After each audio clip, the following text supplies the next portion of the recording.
flying high, you know how I feel.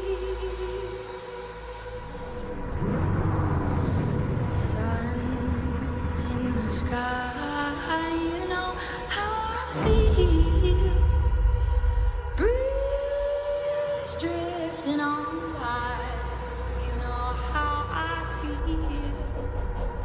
It's a new dawn, it's a new day, it's a new life.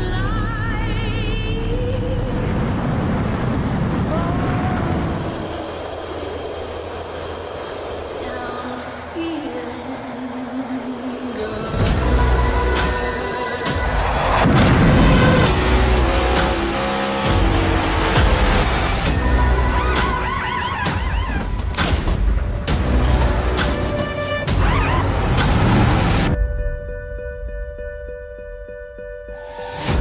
Fish in the sea, you know how I feel. River running free, you know how I feel. Blossom on the tree, you know how I feel. It's a new dawn, it's a new day,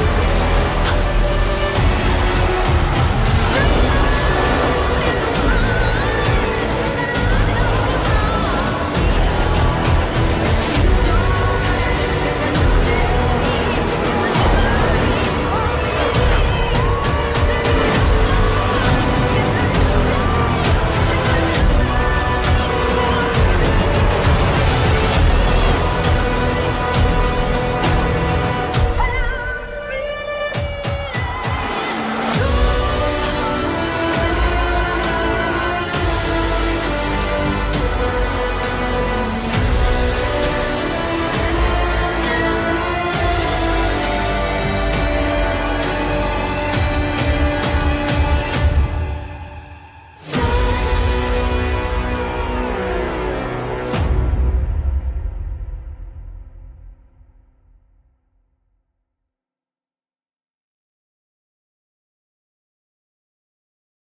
new Ladies and gentlemen, welcome to Nashville Superspeedway for the Jam Printing and Promotions Truck Series with the Goat Locker Racing Series. My name is Jake Reeves. I got Dean Biggles with me producing and helping me announce this race. And Dean, I'm telling you, this race right here is going to be an absolute barn burner with Nashville Superspeedway straight up concrete all the way around this track at 1.3 miles in length. Big time race for some of these guys, especially right here with week 6 here in the Jam Printing and Promotions Truck Series. Some of these guys really needing to try to get a good finish here this evening, try to get themselves locked in to the playoffs, possibly win like we did 2 weeks ago at Indianapolis Motor Speedway when Brandon Evans went out there and showed them how to get it done at the Indianapolis Motor Speedway. And Evans right now is sitting atop the board right now, 29.9 right now at a 29.966. Jacob Ellingson at 29.971. But Dean, let's talk about this track because like I mentioned a minute ago, it's all concrete all the way around the racetrack. The only place that's asphalt is on the apron. 1.3 miles. One of the newer tracks, I guess you could say, on iRacing. But obviously they have raced here before.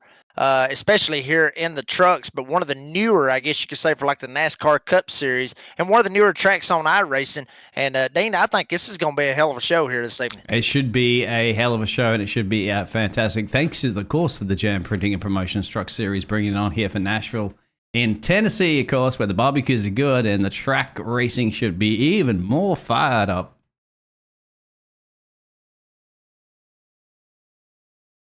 I think, and fired up at the moment. They are fired up because that qualifying session is done and dusted there, partner.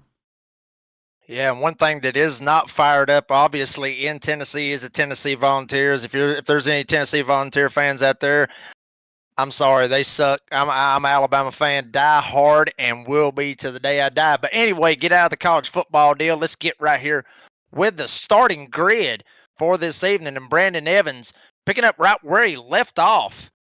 He's going to be on pole. Got Jake Ellingson to his outside on row number 1. Going to have Jeremy Gardner and Cody McElwain. They will be in row number 2.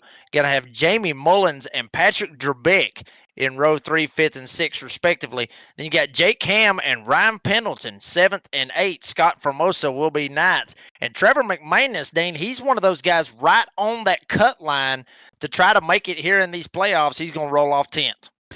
Yep, you keep going there, partner, at the moment. I'm just trying to fix the audio there at the moment for our fantastic broadcast, if you don't mind there for a second. Let's switch that over to the next grid. That's fine. I mean, we got Joe Yates. Matter of fact, he is the last driver that is in on points as of right now for the playoffs. Oddly enough, him and Trevor McManus going to start very close to one another, as Yates will be 11th and Charles Fiskus will be 12th. Going to have Nicholas Limburger in 13th. James Goshen, who has a win this season, he is already in the playoffs. He will start 14th. Doug Ellingson, he will be 15th with Alex Cruz in 16th. James Kaufman in 17th with Daniel Kikil in 18th. Then John Anthony and Mark McCreary, they will round out the top 20. The rest of the guys in here, Eddie Smith and Ryan Perkins. Last 3 drivers did not take a time, as we got guys on pit road waiting behind that pace truck, ready for them to get out here and get rolling here this evening. And it's going to be a fun race, I believe, because this race, this track, Dane, it produces some fantastic races. We've seen, the likes of, big time NASCAR stars win here at this track. Obviously, Ross Chastain earlier this season. Chase Elliott won it last season in the next gen cars. But like I said, this track, it's more keen to the trucks. It's more keen to the Xfinity cars because they ran here for so long until there was I guess you could say, a break in the Truck Series and the Xfinity Series before they actually got to come back here. So, and the winner gets a guitar. They get to play a guitar, or if you're like Kyle Busch, just slam it down on the ground, break the hell out of it, however you want to do it. But these guys, they're going for a virtual guitar, but Dean, that is not what's on these guys' mind here this evening. They want to get a win, lock themselves into the playoffs. That way they ain't got to worry about the next 2 races coming up. They're going to be lined up perfectly to go ahead and have a shot, try to win the championship this season, as the pace truck is starting to pull off the racetrack.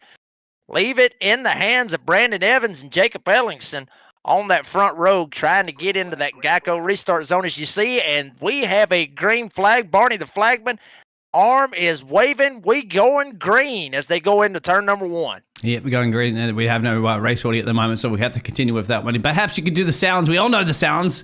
And slide for the 27 machine already. So there's Jake going off. Big pile up. There it is. Collisions around there. Hadn't even gone halfway through a corner there, partner. And bingo, our first caution.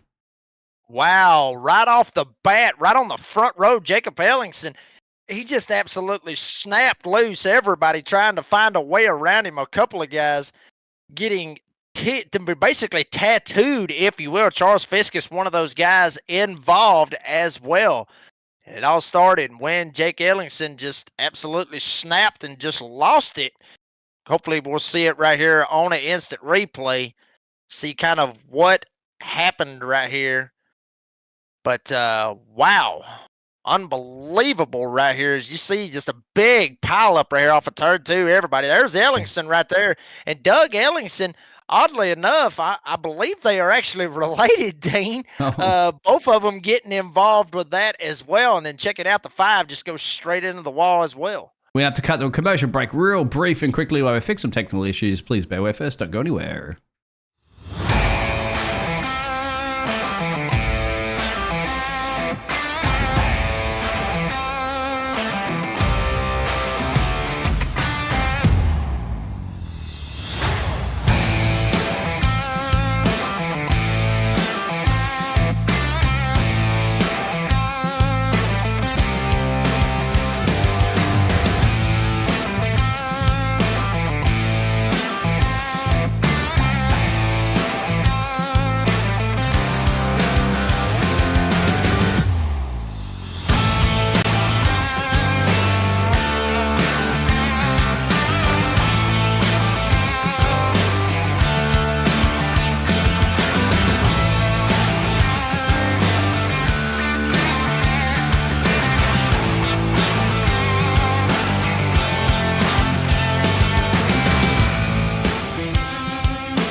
folks. Thank you for sticking around with us just for just a little bit. Had a little bit of a technical issues. Hopefully we got that lined up, and you saw the craziness that just happened right there off of turn number 2.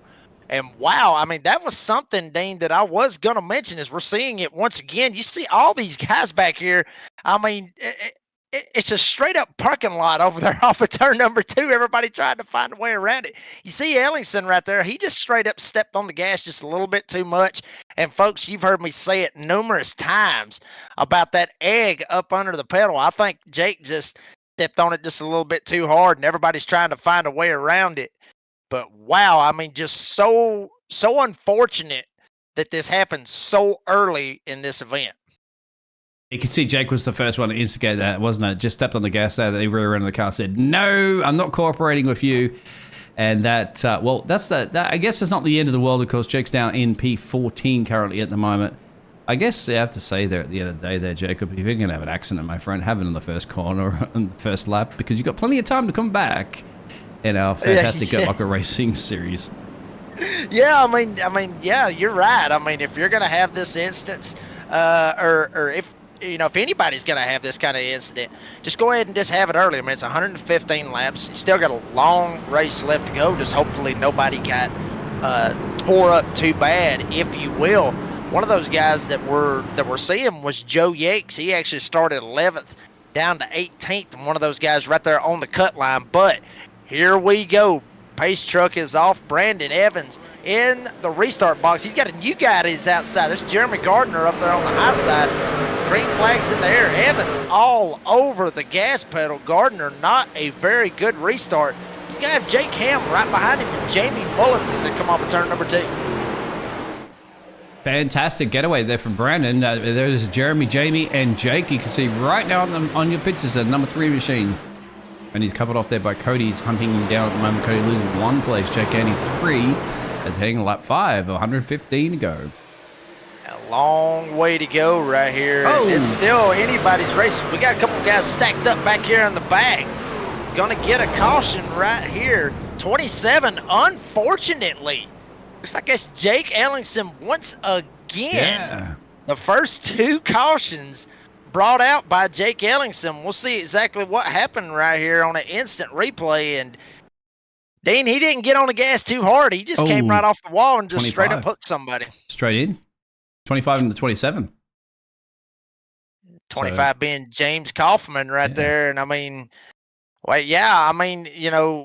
Ellingson gets into the fence, tries to get it off the fence. Kaufman didn't know that he's in the fence, but I mean, there could have been maybe a little bit of give and take there, just a little bit. But I mean, Kaufman give him room. You see, he's got room. It's just Ellingson just pulled off the wall too hard, spins out Kaufman, and then Kaufman, he's already spinning. Nose just sends Ellingson around. So unfortunately, the first 2 cautions happening very, very early in this race, and both of them involve Jake Ellingson.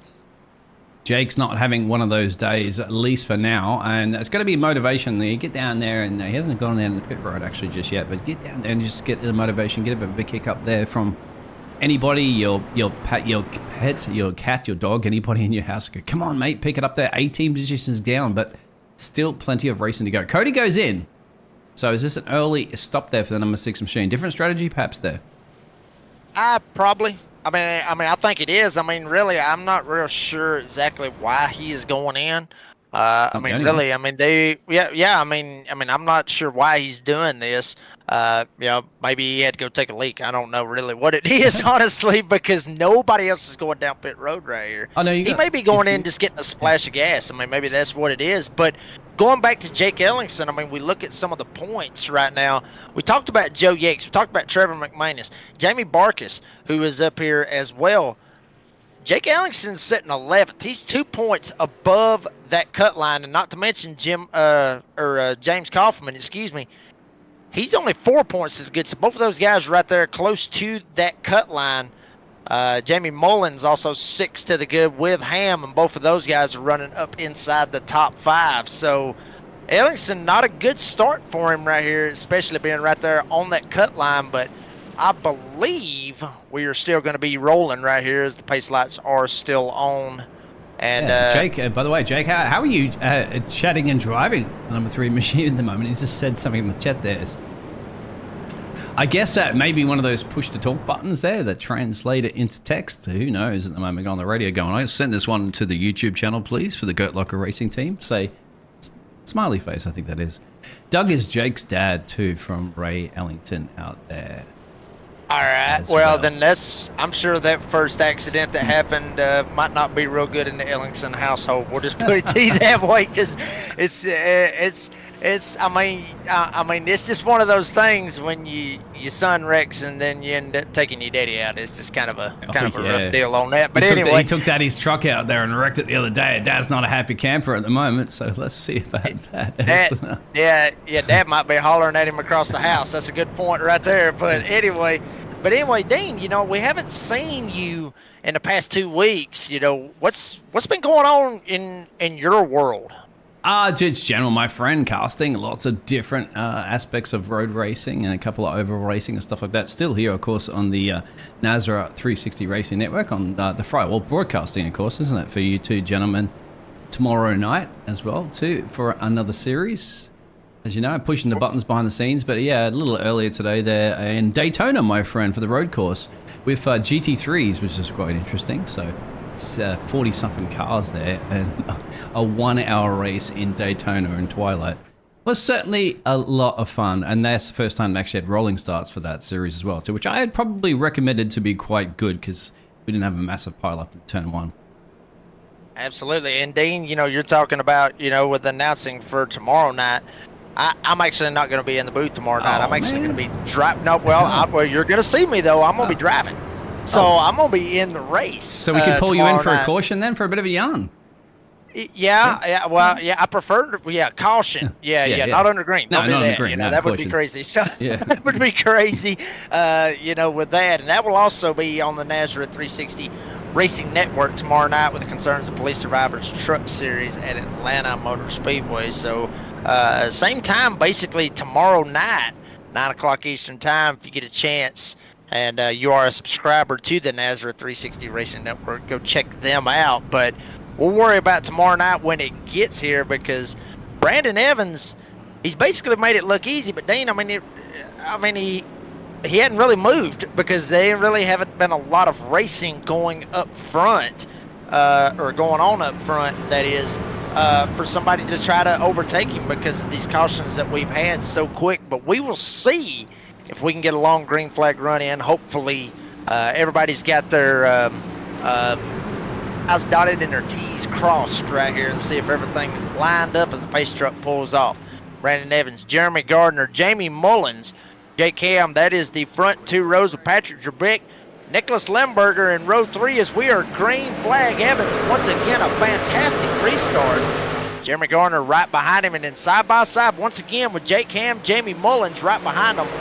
Ham's going to think better of it, drop right in behind Mullins from what I can see, and he will do it. So everybody trying to get single filed out here at Nashville. Yeah, another great start there from Evans. Is getting used to this now, 3rd time actually in the caution. But certainly Jeremy, Jamie, and Jake are all trying to pace it early, overtaking opportunities. Jeez, my friend, I can't even speak. That's because I got tear gas yesterday, of course, by accident. But there it is at the moment. Jeremy's thinking about a sniff up the inside there. Brony's like, okay, you got escaped me twice now under the cautions. Are you going to escape me a 3rd time? 12 or 115. Hard battle up front. Evans now, he's going to get a challenge. Gardner up his back bumper. Don't look now. Here comes Jamie Mullins and Jake Ham not too far behind them. Limburger and Patrick Drabick back there. That's 5th and 6th. Got Formosa and Mark McCreary. Check him out. Started 20th all the way up to 9th, and right behind him, Eddie Smith, one of those guys that we've talked to him in the past, Dean, where he just wants to start at the back. Well, check it out. 21st, he's up here in the top 10. Yeah, I was just about to say that as well, too. He's all the way back here, currently in P9, doing his job quietly. Silent, but they always say violent, and a different term, of course, in that one. But getting the job done, slicing his way through the field, but it's a patience game, isn't it? 115 laps. You don't have to win it on the first one. You have to win it on the final lap. Brandon still holding off Jeremy. Jamie, Jake is starting to form a little bit of a spread field at the moment. A little bit of a movement happening at the back here with Doug 2 positions gained there on the number 4 machine. There's Trevor also up on the inside apron, the number 9 machine. So it's all happening here. And where is it all happening here? Nashville Speedway. They are making it look good, folks. You know, you've heard me say before, obviously, you know, I love the paint scheme that Brandon Evans has, obviously, with the McConey Setup Shop. I'm a sponsored driver with them, but I'm telling you, no offense to our team at all, but Eddie Smith, I absolutely love that truck, honestly, Dean. I mean, Victoria's Secret all over the truck. Looks absolutely fantastic. Check out some of this racing I'm sure back your here. wife or girlfriend would love that as well too, my friend. Bit of Victoria's Secret goes a long way. Sorry to cut you off there, partner. There you go. Oh yeah, I'm sure she would. Anyway, but yeah, but we got some great racing right here. Scott Formosa just now getting around Goshen, and check it out. Eddie Smith just talked about him a second ago. Mark McCreary trying to, I mean, he's just leapfrogging, just trying to just gain every little bit that he can. Everybody going past James Goshen right here. Eddie Smith trying to see if he can take a notion to try to ease around him, and battle for the lead is on. Gardner finally getting to the inside of Brandon Evans. Evans going to be up top, Gardner down on the bottom. Not too far behind them is Jamie Mullins, as these 3 trucks really starting to break away from the rest of the field. Yeah, Jamie's not giving it up there as well too with Brad. He has to yield at some point. Look at that, the rear end sliding there. It's going to go up to the fence, tuck in behind. We're on board right now with Jamie, bird's eye view. He's got the golden eye. Now, obviously, if these 2 trucks come together there, they make a little bit of a mistake. You know, Jamie at the moment, the 66 machine is going to be ready to pounce on them. Great action. There's about a second to change down the road from the rest of the field. A little bit of a switcheroo because Jake is also making a position gain as well, too. Just down the road there, he's now up into, well, dropped down to P4, P5. You can see the 03 and the 07 machine side by side. And Evans still trying to keep it up here on the back bumper of Jeremy Garner. As you mentioned, these 3 trucks really have broken away big time from the rest of the field. But you're checking it out right here, got Jake Ham starting to lose some positions right here. Limburger goes around. Patrick Drabit goes around. What is going on with the 3 truck as he's slipping back even farther? Scott Formosa's now, he's going to see if he can jump him, try to get to 6th, and Formosa gets it. Now he'll fall into the clutches of Eddie Smith. What has happened to Jake Ham? He was up there running basically inside the top 5, running in 4th. Now he's all the way back to 6th, and now he's trying to go back up under Scott Formosa for that 5th spot. Yeah, maybe he had a little bit of a disagreement with the fence there and had a little bit of damage on that truck at the moment because he's struggling big time. Look at that. Everybody's just slicing and dicing around him. He's going to park in all the right spot there and says, okay, make your way around. But they are definitely faster. Eddie Smith is in a bit of trouble right now. 13 positions he had gained. And I don't know what's happening. Maybe he has definitely some damage or doing something. My apologies to Jake Ham that I'm talking about here at the moment. Yeah, but who knows, my friend. He still gained 1 position. 3 is my favorite number. Let's see if he can hold it there on the outside. Scotty's going to try to make a run at him for sure. Up and against the fence there, close on the wall there, and see if he can squeeze on by on the outside there with the powerhouse. And look at that, Eddie Smith in the background there lurking. Let's go on board with Eddie. Let's see what Eddie's view of this is right there. It's brilliant, isn't it? So it looks like Scotty may have got him. And there's Jake's the 3 machine right now to your right. And Eddie's thinking about the inside here. Call this one, Jacob. And, you know, this right here, this is why that fans and drivers alike love this track right here, because it produces the racing that you are seeing here this evening. Eddie Smith gets around Ham, but Ham's not going to give it up all over his back bumper. Now Ham will slip back just a little bit. Eddie Smith and Scott Formosa are going to see if they can battle it out for that 6th spot, as Smith is really starting to put some pressure on the rest of this field. And I'm sure a lot of drivers are seeing this gain that Eddie Smith is doing all the way through the field. I mean, he is straight up leapfrogging every driver that he more or less gets to. We'll see what the lap times look like, see what Eddie Smith is doing. As far as the rest of the field, Jeremy Gardner runs a 30.6. Eddie Smith right there at it, 30.666. Cross your fingers on that one. That's a number you probably don't want, but Eddie Smith will take that number as he is really rolling up through here, as we got a battle for 2nd. Jamie Mullins down on the bottom. Evans up top. Mullins had enough of riding in 3rd. He's trying to go for 2nd. Yeah, here comes Jake. He's like, okay, two's a couple, three's a crowd or a party, and he wants to be a part of this one at the moment. He's up in a P2. He's just slipped past Brennan. Can he hold up on the inside apron? Can he do it? 30 machine up into your left, stage left. I'm thinking about this at the moment. Not quite yet there. Brennan is not going to yield this position too much. Jamie's in that truck on the inside, the 66. Nicholas is back further at the road. This is actually buying Jeremy Gardner leading this race a little bit of time as these two gladiators are going for it here in Nashville. And, Jeremy Gardner's absolutely loving every bit of this because he can run whatever line he so chooses. While Evans and Mullins was side by side, they had to get out of the gas. They had to change their driving line pretty much because both of them were side by side. Both of them were put in predicaments. Mullins is going to get even more aggressive. Gets to the left rear. Now Evans is clear, but wow, very, very aggressive moves right now by Mullins. And Evans is not giving it up one bit. Oh, you don't need to give it up at the moment, do you? You're a fighter, you're a gladiator, you're a racing driver. If gap car, that's what you're thinking as well too. Do not lift, do not allow anybody to overtake. That's just another position you're going to have to try to get back. They're working their way on 26. We had 3 early cautions at the start of the race in the first 3 laps essentially. Now we've got some great green flag racing.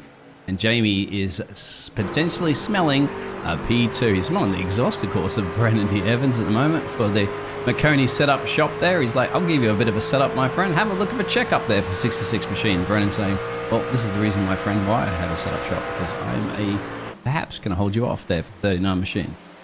And he's doing a fantastic job. And, we just mentioned, Jeremy Gardner. Gardner's not getting away as much as he was just a minute ago when they were side by side. Granted, he's got about a second lead over Evans and Mullins, but check it out. Even though these two guys right here are racing their tails off for that second spot, Nicholas Limburger starting to very slowly creep into the picture. Patrick Trebek right behind him, very slowly creeping in right here to try to get up to the podium spot right now, as Mullins took so many shots at trying to get to Evans.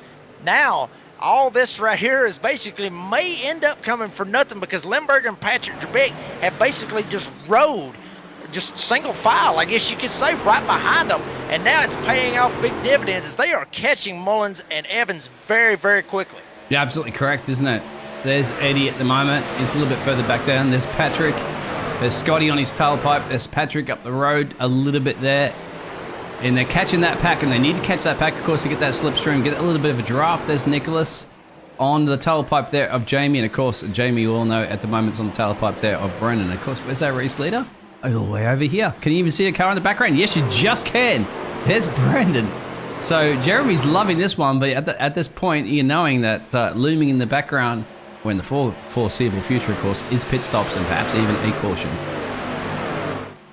Yeah, and anything is possible here in the Jam Printing and Promotions Truck Series, because we've seen it all so far, Dean. I mean, we've seen it all, aside from, drivers having beef, but, we've talked, to Patrick Trebek about this, and Patrick, he's been, he says, all these guys are more like a family, and, that's what every race league should be like. Every race league should be like a family. Granted, you're going to end up having your arguments. Granted, you're going to end up fighting like brothers. I mean, that's any race league. But these guys are more like a family than they are a race league, and that's awesome to see that.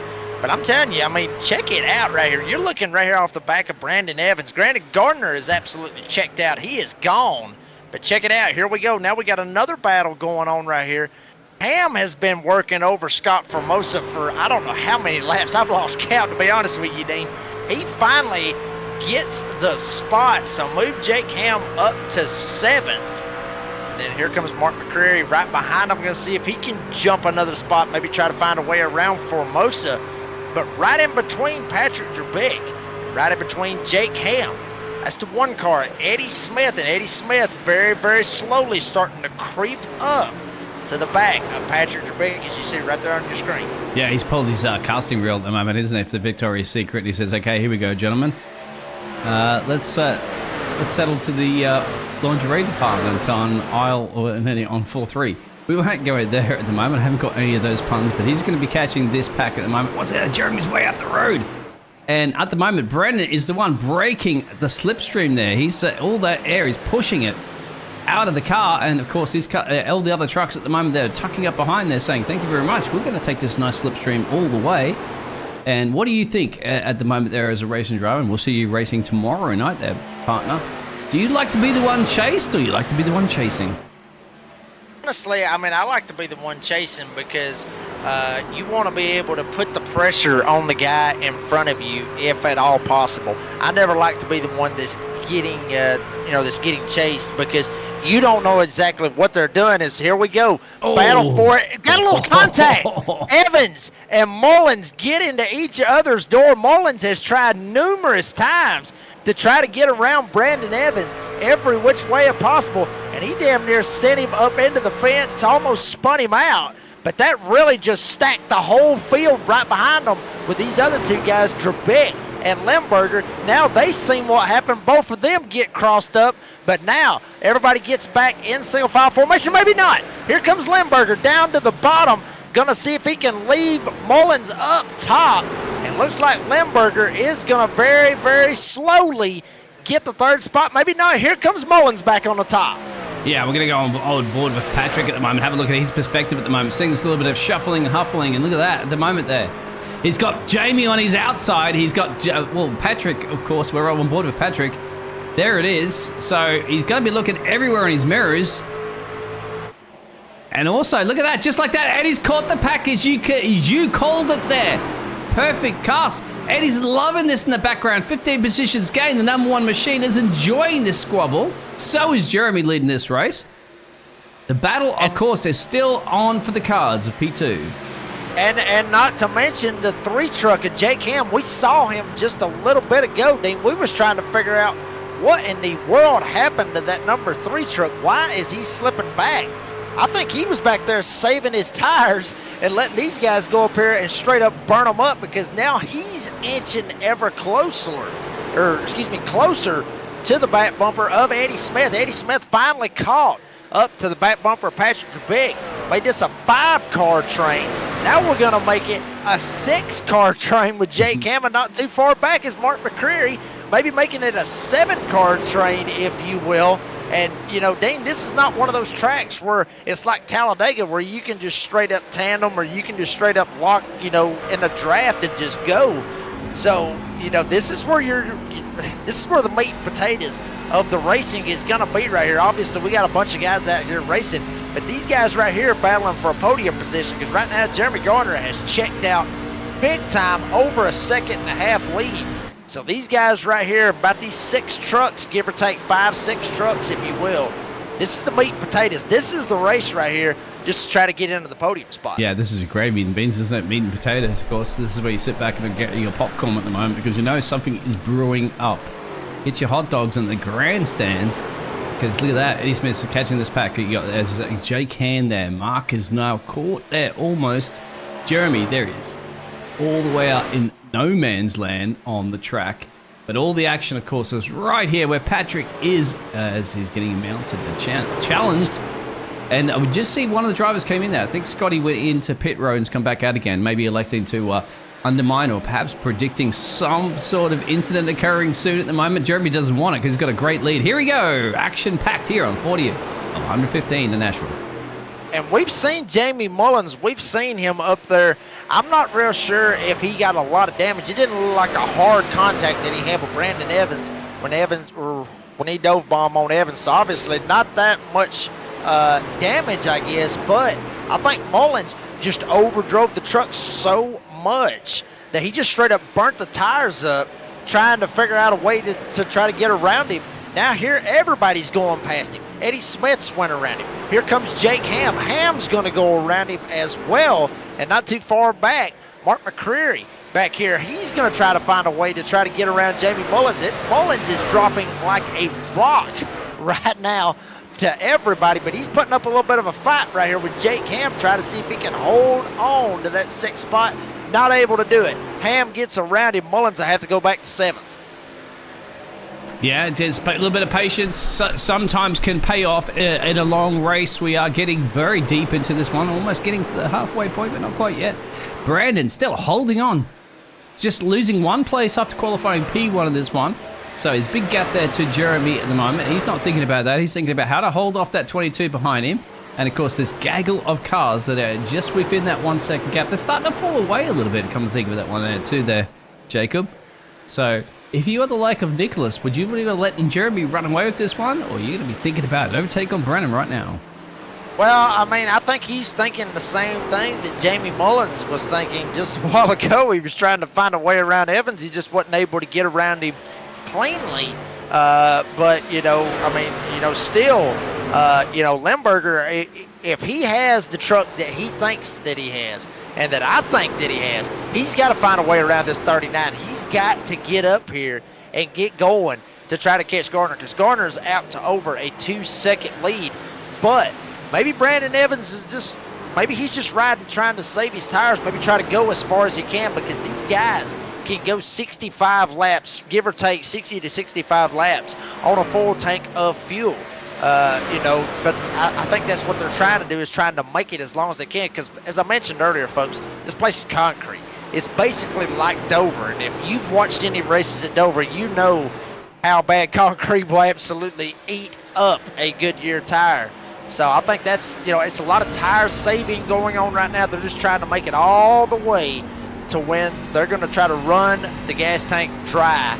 That way they can just go ahead and just go all the way to the end. The guy that can save his tires the most, that's the guy that's got a shot that's going to win this race. And right now, Gardner, he's making it look easy. He's saving tire and still running away from him.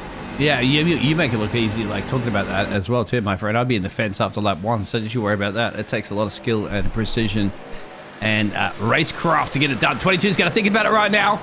He's going to say, I'm gonna put my nose in this, my friend. I'm going to lay my cards on this table at Nashville, and let's see how the river card produces our poker. Texas Hold'em goes down. Yeah, I hear you. The Limburger going to try to do what Jamie Mullins was not able to do. He's still on that inside, still battling very hard with Evans, very tight on each other's door. Evans not giving him 1 inch down there on the bottom. He's saying, if you want to pass me, you're going to have to damn near run me over. He is not giving him an inch. I mean, he's giving him a lane down there, Dean, but not much. Now Evans slides up just a little bit more than he did in 1 and 2. Limburger's still down on the bottom. Here comes Patrick Jerbick. He crosses down to the bottom, tries to catch a little bit of that draft that you was talking about. See if he can catch some draft and maybe try to catch back up. As these two are lift he had to do. Rolling. Check this out right here, riding on board with Patrick Jerbick, watching every bit of that go on. As Limburger goes to second, Evans goes back to third. We'll see what Patrick Jerbick does when he gets to the back bumper. I was going to say, look at when they went side by side there. We're on board right now. Patrick, he had to lift off big time, and he's like, come on, man. This is a Sunday drive here. Ain't no driving Miss Daisy here. We're going gas pedal to the metal here for the Goat Locker Racing Series presented by Jam Printing and Promotions. He's like, don't get in the jam there, gentlemen. Get this stuff printed. Let's get it labeled, and let's get the job done. And of course, it's easier said than done. We're sitting up here in the casting booth there, partner, in the trailer, production trailer. These are the ones that the Gladiators, well, as you will be tomorrow, producing the results on the screen as Jeremy still leads this race on 49. And, Gardner, he has been putting down some seriously good laps. Last lap he ran a 31.4. Some of these other guys back here, they're running the same exact lap times, Dean, but what gets them is when they get too wide. When they get to where they've got to lift so much. You talked about Patrick Jerbick. Talking about he had to lift out of the gas so much so he didn't run Limburger over and tag him straight up into Evans.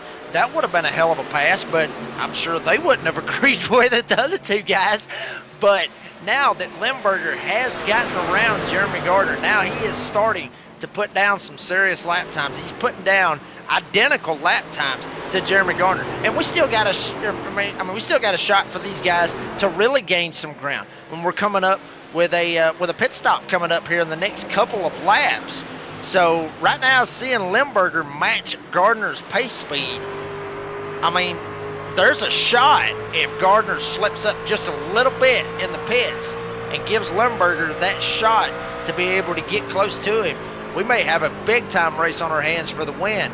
But right now, Limburger's still able to scoot away, if you will, from Evans, Drabik, and Eddie Smith. That is the top 5. Eddie Smith, one of the biggest movers, if not the biggest mover in the field, 21st all the way up to 5th. Jake Ham right behind him, and Mullins is just hanging on for dear life right behind him in 7th. You know that Mr. Eddie Smith at the moment is not happy to be in P5. He's thinking, no, I want a bit of Patrick here for an evening snack. And if obviously I'm about to ask you that question at the moment, because I'm still relatively new, but I'm absolutely loving the experience here of truck racing and oval racing the Jacob. What do you think? Jeremy Carter can make a call soon, can't he? He's got a nice gap there, in and out of pit road. If he times it right and there's no caution, he can come out with a nice comfortable lead, even have a little bit of margin of error, and still retake the lead of this race. Now, if he goes in, of course, the rest of the drivers like Nicholas has a few seconds to react and say, do I go on pit road as well too? Or do I continue out for a few more laps? That's the call. Jeremy has the one to make the call first, and I think at this point, as long as there is no caution, he can come in and out nice and quick there, get some fresh boots on there and a full tank of gas and get on with it. It's going to be thinking about too, where's he going to come back out as well too in the track, but at the moment, he's not too worried about that. Patrick and Brandon are worried about who wants to take these positions. And you know, Dean, you just mentioned a great point. If should a caution come out, that could really throw this race for a loop big time, especially when they're in the pits, especially if Garner decides to go down a little bit early. I mean, basically, he's just got to not screw up out of that or not have any bad luck, like you said, you know, say he's down pit road and should a caution come out. We've seen this happen. We've seen this exact instance happen previously here in the Goat Locker Truck Racing Series, in the Jam Printing and Promotions Truck Series, where guys will go in, they'll make that pit stop, and then all of a sudden, bam, they're trapped a lap down, caution comes out, and they got to go all the way to the back.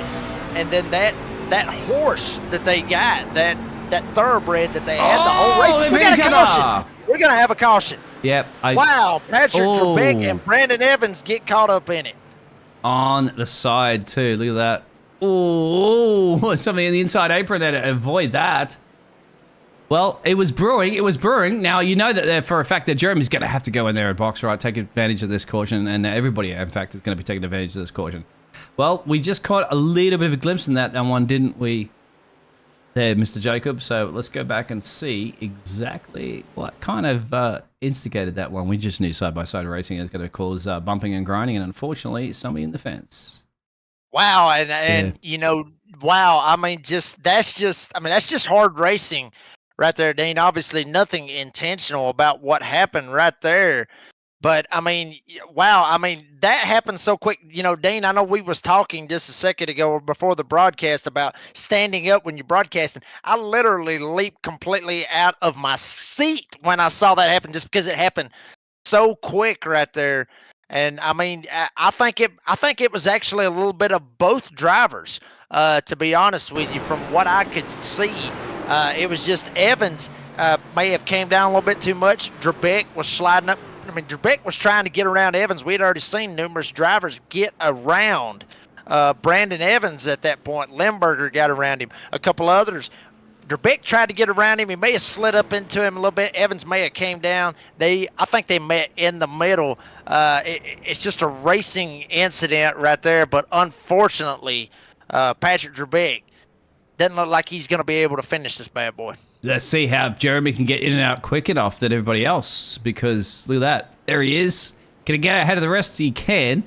So the little bit of a gap that he had was neglected, I guess, at the end of the day of that caution come out. They're still getting him out in the head of everybody else. So it does make a difference, isn't it, to have a little bit of a gap, even under a caution that came out, I guess, at the right time. He's probably at that point, isn't he, on the team ready going, guys, I'm about to ready come in this next lap. And, of course, that caution's called. And therefore, well, he's got basically a free cheap pit stop as well as everybody else. So Nicholas now in that P2 position, gaining 11 positions. Jake Ham always in the mix, of course. And guess what? Eddie Smith, he's happy, isn't he? He ain't no secret anymore. We know Eddie Smith ain't no secret anymore in the Toyota. 17 positions gained after that incident. Yeah, and that's a good deal right there for Eddie Smith. And folks, going back to that caution, I just had looked at an extra replay on my end. Trebek straight up sent it in going into turn one. I mean, they were side by side, him and Brandon Evans both side by side. You'll see it right here. He straight up sends it going in. Well, you'll see it here in the next couple laps when he gets to it, but he straight up sends it in right here, and then the truck does not stick. I mean, it just starts to come up. You see it right here. It's not sticking. That might have been the lap before, but I mean, yeah, it might have been lap 4 on that one, Dean. But yeah, but we'll see. I mean, we'll see it all the way through. I mean, you see right here. I mean, he's side by side. Evans rolling very, very comfortably right here. And both of them are racing fairly clean. Nobody's making any type of contact. Eddie Smith, you see Jake Ham stuck right here behind him. Nobody does anything crazy right here through the tri-oval. And then right about here is where everything gets crazy. Here goes Drabick. He sends it in very, very hard. I mean, he sends it in big time right there. It was netcode. Drabick had come up just a little bit. Evans held his line. He held it right where he had it when he went into the corner. Drabick came up and just a smudge, just barely a smudge. And then after that, you could literally see Drabick's truck going to the right across the bumper, and neither one of them touched. It was netcode. And Dean, we've talked about netcode. We've talked about how much we hate it as drivers, how much we hate it as announcers. And, you know, it's unfortunate to see that, but the way Drabick was going in and the way Drabick was coming up, I think he was going to be in a bad spot anyway, because either way, I think he was going to go across the nose of Brandon Evans. Either way it went. It's, netcode's obviously very hard. I mean, you're talking about, look at that. That's just, that's so close, bumper to bumper racing, of course, and door to door racing. It's inevitable at some point. There has to be netcode, of course. There's fantastic software, of course, has to calculate like milliseconds of lag and everything else in consideration to say where are they going to be a fraction of a second from now. And that sometimes just happens. And even if you're on a LAN event as well, too, if we had a big sold-out stadium, of course, and all the drivers are all same equipment and all side-by-side, all connected to LAN, gigabit networks and stuff like that, it's somewhere, it still has to occur, doesn't it? The only way to take that element out of it would be real-life racing. But at that point, too, that's just cost somebody about $100,000 worth of damage, too, and perhaps even injury to their life. But this is sim racing. It happens. You have good days and you have bad days, and we have green flag racing coming again there too, Jacob. And Gardner, and he will have Limburger on the top. These is the two drivers right here. This is what we've been wanting to see. We've seen Limburger come all the way from 13th up to 2nd. And Limburger was matching pace with Jeremy Gardner. We'll see if he's able to make something happen. But Jake Ham, he's having different thoughts about this. He's going to go to 2nd.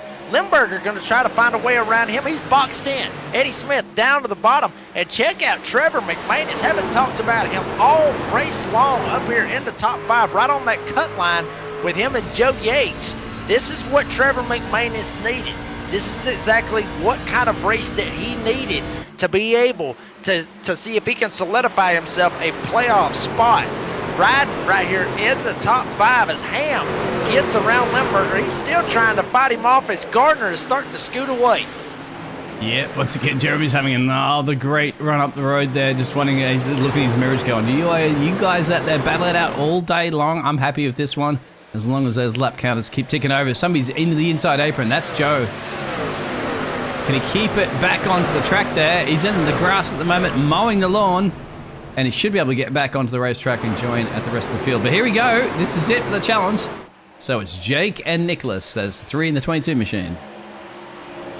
They are still duking it out. Limburger down on the bottom. Jake Ham up top. Limburger, who we mentioned, was one of those drivers that could seriously match some pace with Gardner. We'll see if he can get it done. But Ham, he doesn't care one bit if he can match pace. Ham don't care. Ham's got his own race to run. Ham, Limburger still down into turn 1.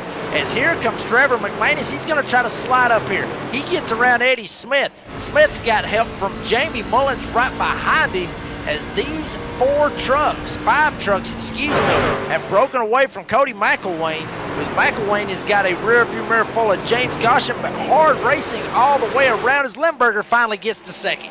Yep, he does. Jake's going to be wanting to do something about that. Eddie's still in the P3, the 16 machine, gaining a lot of positions further back there. We had a little bit of a change room between Mark, Alex, and Charles. So far, so good. Jeremy's still up the road there. Look at that difference at the moment. All fresh tires and a tank full of gas. And I'll tell you what, a cockpit full of fierce racing drivers here for the Goat Locker Racing Truck Series. We're here for the Jam Printing. They're not in the Jam, but the Jam Printing. Oh, on the inside there. Who was that one sitting up on the inside there? That's the number 9 machine saying, I'm going to try to do this one. He's got to think about the 3.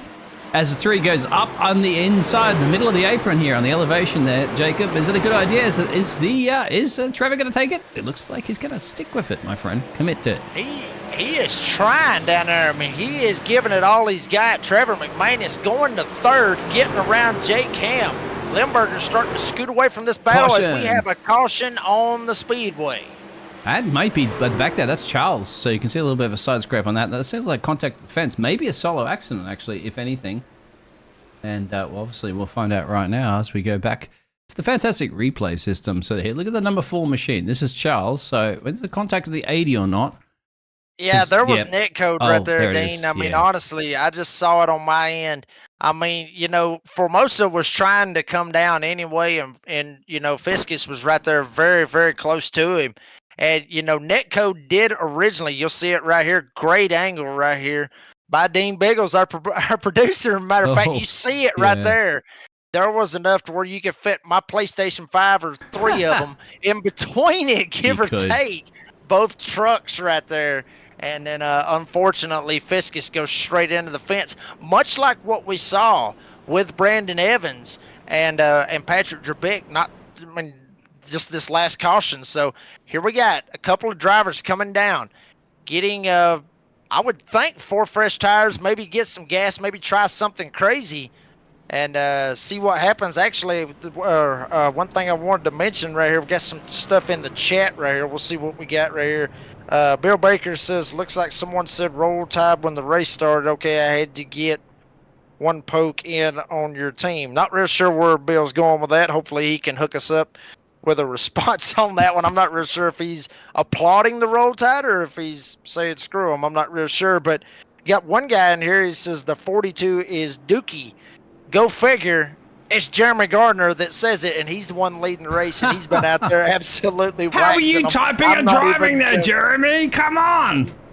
No idea how. Are you that bored, my friend? You got your feet on the steering wheel at the moment, and you just pulled out your cell phone. You're sitting there going, "Yeah, I'm only got a 2-second gap to everybody else. Yeah, I'll just type in 42's the Dookie." And absolutely, and folks, if you are watching on YouTube, if you're watching on Facebook, everywhere that we are broadcasting this, absolutely go like, go share, go subscribe, go comment. We want to talk to you. We want to talk to the fans that sit here with us on Thursday nights and watch these guys, as Dean said, gladiators out here battling very, very hard for a win, for a shot in the playoffs, for a championship later on this season. We want to talk to you. We want to hear your input. We want to know who you think is going to win this race. So put it in there in the comments. Who you think has got a bad boy? Who's got a shot to win this bad boy? Who's got a shot to win the championship later on this season? Who you think's going to make it on that cut line? We want to hear from you. Well, I want to hear from it. Is it a possibility that we can pull in Jeremy right now? He seems confident enough to type in the chat.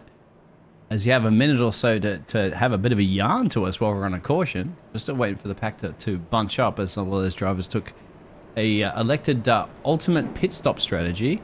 So I don't know if you want to grab him in there, Jacob. You have permission. I'm looking for him here in the chats, and I can't actually. Oh, come on, Jeremy, get in here, mate. I can't find. Well, you would think he could text and drive. You figure he could jump in a chat. That way we could pull him in here and have a little conversation with him. But even still, he has put together one hell of a race. Jeremy Gardner has. He has done a fantastic job ever since he was able to take the lead from Brandon Evans. He has straight up left this field in the dust 9 ways to Sunday. Bunch of guys that are big movers in the field. Nicholas Limburger 13th up to 2nd. He will be one of those guys to give Mr. Gardner a shot or a run for his money. And then Trevor McManus, like I said, haven't talked about him. He's right there on the cut line. Here he is riding in third spot. Jake Ham in fourth. Eddie Smith from 21st up to fifth. Mullins sixth. Goshen is seventh. Then you got Pendleton. He is sitting eighth. Brandon Evans ninth, and Alex Cruz 10th. Some of these other guys that not having the nights that they want. Daniel Creekle has actually retired from the event. John Anthony, also drivers that have retired. Jacob Ellingson, even though he started second and caused the two first cautions, 22 laps down, he's still out there trying to salvage what he can here this evening. But, Patrick Trebek, he's one lap down. He's hoping for another caution. That way he can get the lucky dog and get back on the lead lap. So, and Cody McElwain, one of those guys trying to see if he can advance himself. Go ahead, Dean. No, that's a possibility, isn't it? Because cautions breed cautions. And there we go. So pace car's in. Yep. Pace truck, actually, my apologies. And some people say, Paul, Nick, have to talk. Maybe if there is another caution, we'll do that. At the moment, Nick has to be concentrating on the fact, can he get Jeremy ahead? He doesn't want Jeremy to go all the way up the road. Again, like Jeremy's race launches have been brilliant after the cautions. And once again, Jeremy Gardner proving he is the mastermind when it comes around to race starts at Nashville. Limburger and McManus, they will be second. Gardner has shot away, as you mentioned, Dean. Ham and Eddie Smith right behind them, trying to find a way to try to get to him. Limburger holding very strong on that top side. McManus will not back down. He'll drive it down to the bottom. Get clear of Limburger. Limburger now in a side-by-side, almost a side-by-side with Jake Ham. Here comes Eddie Smith all the way down to the apron. You can go down there to improve your position. Smith taking every bit of advantage that he can all the way around the racetrack. Smith comes up, almost gets into the back. Jake Ham almost gets sideways in the process. And right behind him, Jamie Mullins and James Goshen right behind him trying to find what they can. But up front, Garner is checking out once again. Now McManus trying to run him down. Yeah, exactly. I mean, he's going to get up the road there. It's about the race restarts. He's had a couple of times to get it right now, and it didn't quite work off. It hasn't panned out yet. Let's show him how many other chances you're going to get. Of course, as we're getting to the deeper end of the race, about 3/4 of the way through. Look at that. So now Trevor's got a bit of a gap there. Now to Nicholas, and look at that. The pressure's on. Jake Ham versus Nicholas, and Eddie Smith is always lurking. There's Eddie, and there's your Victoria's Secret. The 1 versus the 3 in the inside apron. Can it try to get it done? Smith has really put on a show this evening, starting from the back. Now he's up here inside the top 5 and trying to go a little bit farther. But Ham will not give it up. He will not be denied as Smith's still down on the bottom. Tries to keep it down as low as he can. Ham gives him plenty of room, but Smith's still fighting very hard down there as Ham tries to get the run back on the top. And check it out up front. We're getting even closer. Gardner is starting to lose some ground as McManus is almost up to his back bumper. As you can see on your screen, still side by side with Smith and Ham. But Trevor McManus is coming and he is rolling, trying to get to Jeremy Gardner. Yep. There's Trevor, of course, you just saw there, and the battle's still resuming there between the number 1 and the number 3 machine. Still going there. So Eddie Smith making 17 positions gain at the moment. Jake wants it back. Lurking in the background is Jamie Mullins and James Goshen as well. 7 positions gained for the 85 machine. Silently just catching the rest of the pack here at the moment. That strategy's working out quite well for his machine. Brian a little bit lurking in the background there. But once again, here's Jeremy. And there's Trevor, as you mentioned there. Nothing gets past you, Mr. Jacob. Nothing gets past you. And something also to mention about James Goshen, great run right now for him. Started 14th up to 7th. Real good run for James Goshen. Ever since he won back at Richmond, he's been kind of out there in left field, to be honest with you, Dean. I mean, he hasn't really finished up front and produced real good finishes. Granted, he is locked into the playoffs, with his win at that particular track at Richmond. But he's just been kind of out there in left field. So this is a great run for him, getting very close to the playoffs. Rather, this is the kind of race that James Goshen needs to try to build some momentum, to try to build what he can getting into the playoffs. As we see some racing back here in the back with Brandon Evans. And looked like that, but I'm not real sure who that was. I believe that was Cody McElwain. Cody, he just slid right past him. And James Kaufman, one of those drivers that got involved in an accident earlier on in the race, he's starting to put some pressure on Brandon Evans as well. But I'm telling you right now, Dean, this lead is tightening up big time as here it is. McManus all over the back bumper now. Yeah, that little battle you saw before, that squabble, was because they went in the pit road there and got some fresh boots on, no doubt, or something. They elected to take a little bit of alternate strategy, so they're going to have some pace a little bit later in this race. At the moment, Trevor is the one that needs a little bit more pace for the number 9 machine. 8 positions gained there. He's the first time that Jeremy, in fact, all race essentially, has been seriously challenged now, and Trevor is the one that's knocking on his door. Trevor is putting it down, and he is rolling right now. Rolling. Shout out to Limp Bizkit and Will Tiller, our announcer with us on Friday nights, calling that rolling, if you will. That. Yeah. Yeah, we all remember that one. But McManus, he is rolling, and he's making it look easy right now, all the way up to the back bumper of Jeremy Gardner, starting to put that pressure on. And Gardner, as you mentioned, Dean, this is something that he's not used to. This is something that he has not experienced all night long. He's been up Brandon Evans' back bumper, and he got around him, took the lead, and he checked out. Now Trevor McManus has come out of absolutely nowhere. 10th all the way up to 2nd, but he's been relatively out there in left field, as I was mentioning a while ago. Now he's in the batter's box trying to hit a grand slam and come out here and try to fight off Jeremy Gardner and win here at Nashville. Very hard racing for these guys up front. A lot of hard racing going on in the back.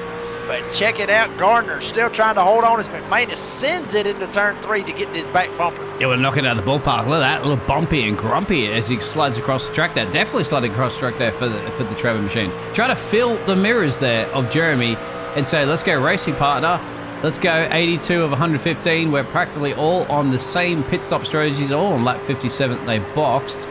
So he's bringing it. He's bringing it to the biscuit. If you're talking about Limp Bizkit before, of course, if you're going to be listening to the puns of music, of course, make sure you tune in to Will tomorrow night. But further back of the field there, you got Mark there on James. As you mentioned just before there, James, isn't it? The 85 machine, unfortunately, has just been parked by Mark. You got to take it away from the 83 machine, my friend. 13 positions gained. That's a great thing. I'd like to have that on my resume, my friend, saying I've gained 13% more income and my salary would work every day of the week. I'd take it all day long, to be honest with you. And I'm sure everybody watching at home, I'm sure all these drivers would be thinking the same thing. They take that any way they can. But check it out, Mark McCreary started 20th up to 7th. So big time moves for Mr. McCreary as the battle still rages on up front. As Gardner and McManus, they kind of seem like they have leveled out, if you will. Nothing really changing with one another. Both of them hit 30.7s that last lap. So they're giving it their all right now. Limburger has basically fell off back from them about a second and a half. Eddie Smith still running in 4th. Ham still running in that 5th spot. Maybe not for long. It's because Jamie Mullins is really starting to put the pressure on Ham, trying to get to his inside. Ham's clear for now, but Mullins really looking to that inside. Try to take the opportunity. Waiting to take the opportunity as I unpush my mute button.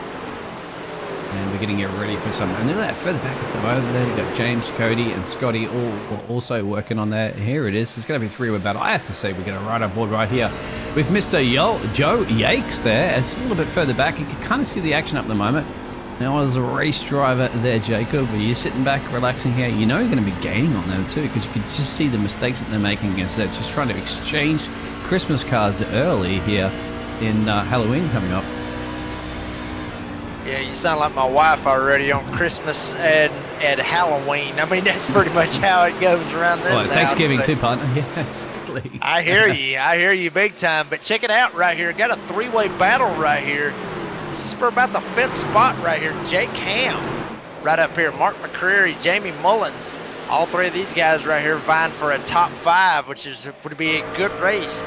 For any one of these drivers, Ham, we saw some of the struggles that he's had. We saw some of the struggles that Jamie Mullins has had. And Mark McCreary, we haven't talked a lot about him this season, starting in the back and working his way up, trying to get into the top 5. So this would be a great finish for all 3 of these guys. I mean, even if they don't get the top 5, they still are putting down a very good finish, building a resume, trying to build some momentum.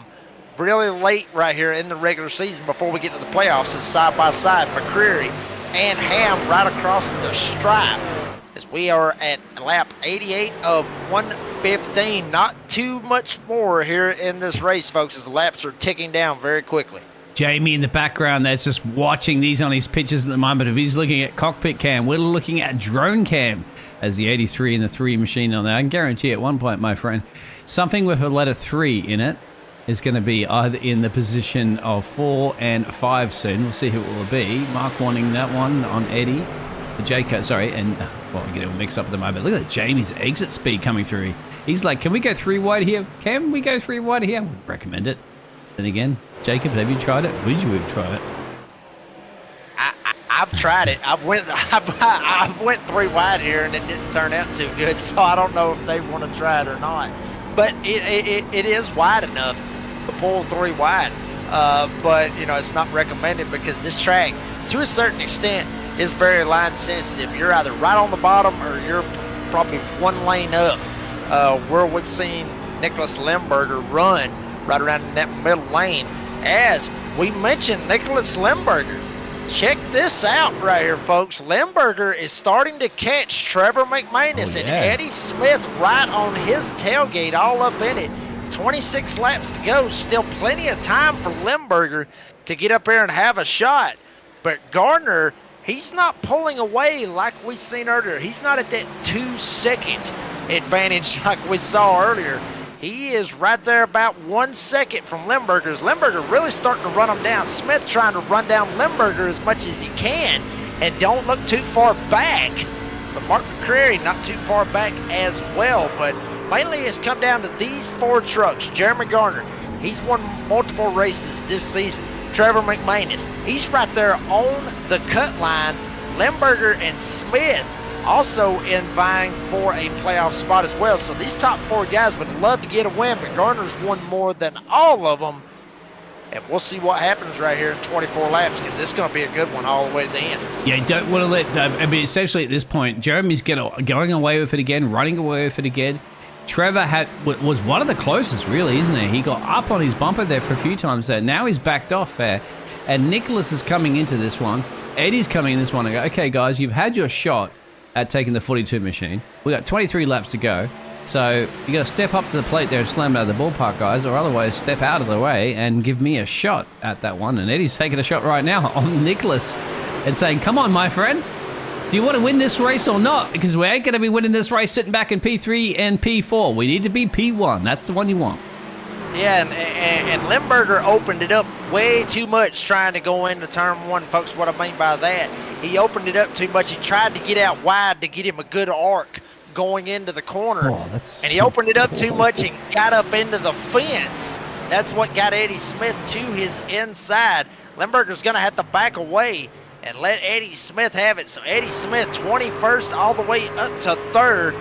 Try to push even farther, maybe get up here and fight off Trevor McManus. And you see Eddie Smith jumps down just a little bit, trying to cover that inside, because Limburger had a hell of a run coming off of turn 2. He could have easily tried to dive it down to the bottom. If that would have happened on the last lap, he probably would have forced it. But Eddie Smith he's basically trying to block that advance, as I said. And Eddie Smith putting on a great drive right here and starting to close into the back bumper of Trevor McManus, as now Gardner is starting to open up that lead, that we have seen him do here in this race. He is starting to open it up just a little bit right now. Yeah, I think Eddie Smith's girlfriend or wife or partner or whatever at the end of the day is going to be saying, telephoning him in the car right now and say, if you don't bring that car home in P1, you better be either going to Victoria's Secret and picking me up some very fancy lingerie, or you're sleeping on the sofa tonight, partner. So get on with it. And he certainly is. He's got the call. He's got the answer. Nothing like a bit of a wife or partner or whatever to say, get on with it. You don't want to be sleeping on the sofa, do you? Or you may even be sleeping in the garage with the family pet. If you don't, and at the moment, the problem is Trevor is up the road. And Trevor was the closest to reach out to Jeremy. And we're talking about Jeremy because the man right here leading this race, starting to run away for it again with 19 to go. And it's crunch time. This is time where you don't mess around at the moment. If you want to put your early Christmas cards into Santa Claus and say, what do you want for Christmas? Well, Eddie Smith, you want a race win. Yeah, he wants to do everything he can and, get that Victoria's Secret Toyota rolling right now, trying to get up here catch up to Trevor McManus and get second.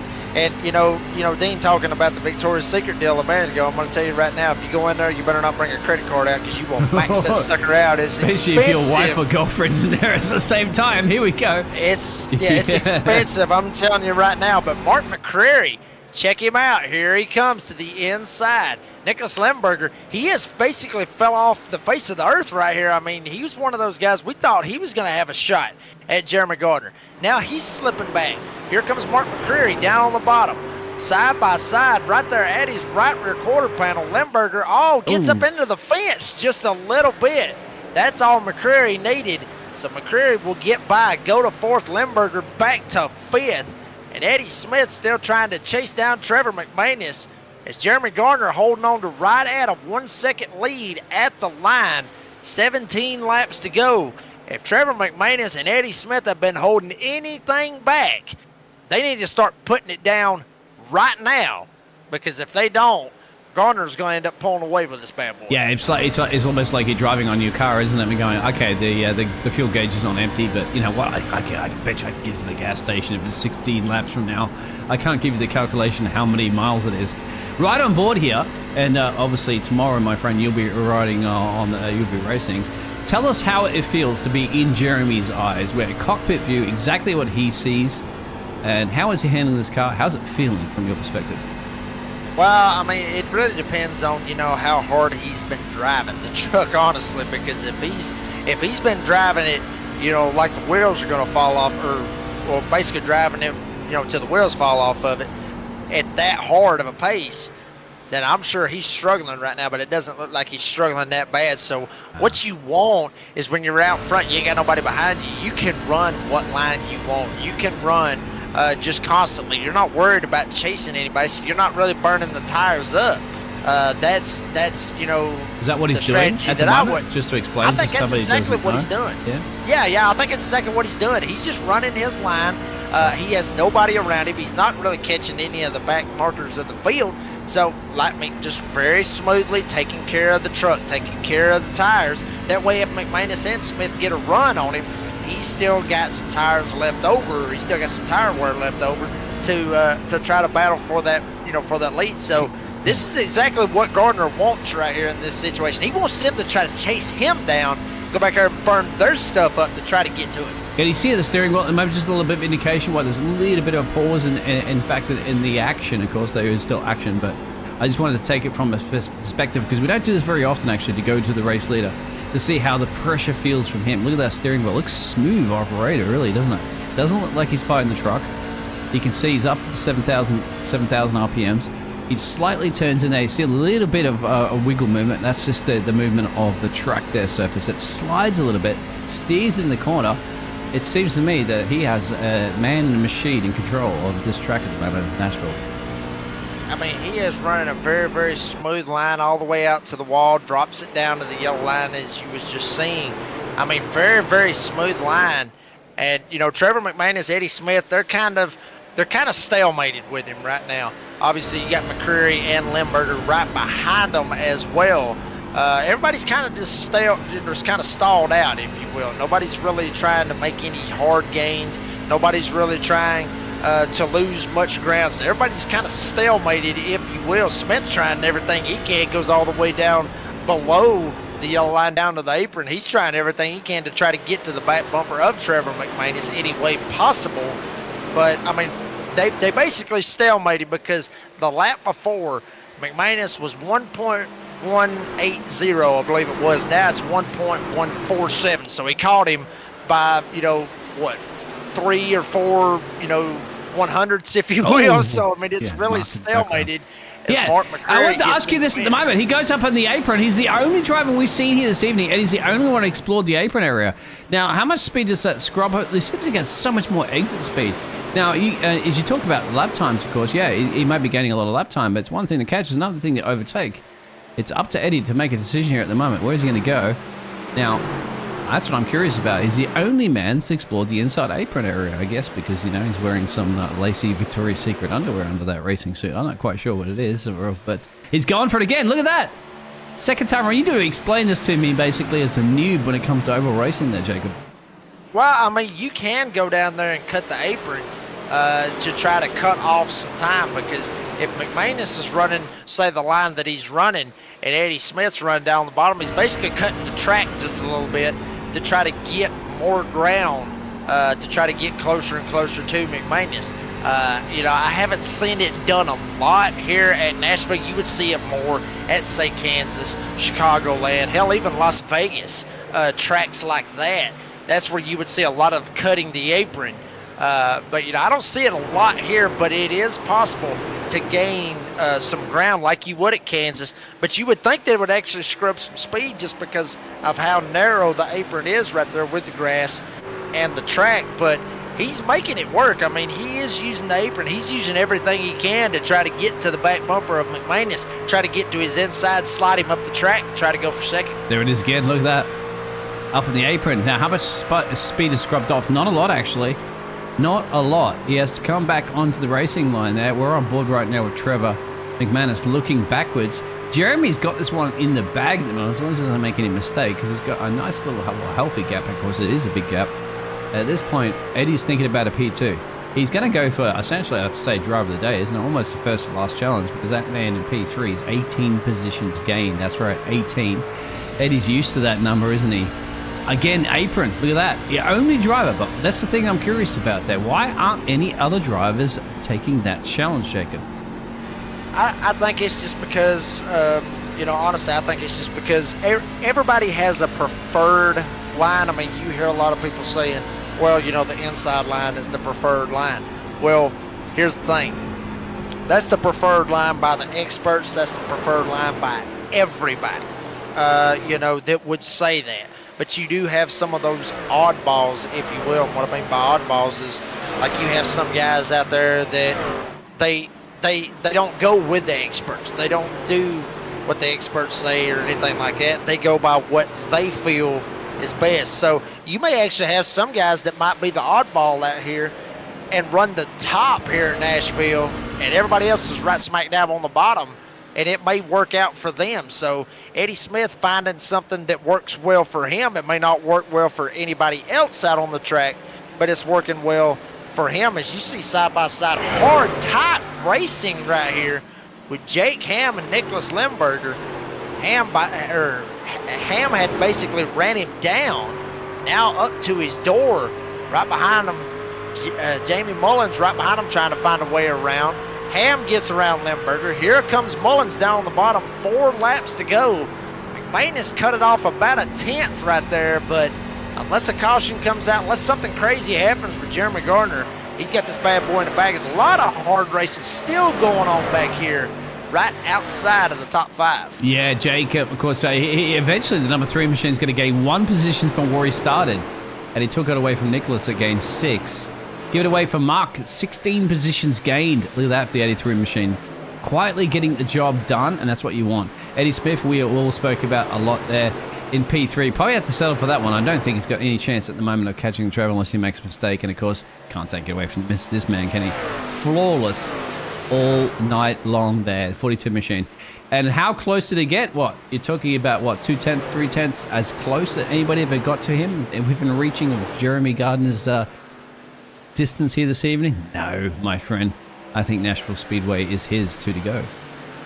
Absolutely, and he has put on a barn burner, done a fantastic job this evening. Trevor McManus, give him shots. Brandon Evans, give shots as much as he possibly could. Coming down, taking the white flag right here. Eddie Smith still back here trying to cut the apron, trying to find any way he can to try to get to Trevor McManus. As you see, the whole field goes by. Jeremy Gardner coming off of turn number 2. Looking very, very good right now. Basically got about a second lead. McManus cut it down another 10th, but I don't believe it's going to be enough to try to get to him. As Gardner comes off of turn number 4. He's won twice this season. He's going to come to the line, and Jeremy Gardner wins here this evening at Nashville Superspeedway for his 3rd win on the season. Oh, it's got to feel great, isn't it? Absolutely great. Flawless performance there. 2 positions gained from his qualifying position, but it doesn't matter where you qualify, it is where you finish. And he did it right. He boxed on lap 57, as well as Trevor, as well as Eddie. Eddie, you'd have to be the driver of the day, gaining 18 positions, but that's up for the debate there as well too in the chat, because Mark himself for the 83 machine gained 16 positions. And so that is that. Well, that's another chapter in the books, isn't it? J Cam, of course, eventually got one away from where he started. But Jeremy, he got it all, didn't he? And you know what? Celebrate, my friend. Burn those tires. They're non-refundable. And enjoy your race victory. He done a fantastic job, the number 42 of Jeremy Gardner. Gets the win, burning it down here at Nashville Superspeedway, folks. We'll take one quick commercial break. Bring you back for the results and for any post-race interviews that we have. Stay tuned. We'll be right back.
And folks, we are back. You see the results right there on your screen. They was there, but we got the results finally right here at Nashville Superspeedway. Jeremy Gardner, as I mentioned, getting his third win on the season. Trevor McManus gets second. Very good run for him and exactly what he needed here this evening. It's exactly what he needed, being right there on that cut line with Joe Yates. He will finish second. Eddie Smith, as we documented, 21st up to third. Mark McCreary, 20th up to fourth. So good run by both of those drivers. Cody McElwain started fourth. He will finish fifth. As we talked about earlier, Jake Ham, he had a very eventful race. Started seventh. He finishes in the sixth spot. Nicholas Lemberger, we tried to pull him in the booth, tried to talk to him, couldn't find him in the chats, but he's still going to get a seventh spot out of this. Jamie Mullins had a very good race as well. He finishes eighth. Scott Formosa gets ninth. And then Joe Yates, we talked about him also on that playoff cut line. He winds up 10th tonight, so good run for him.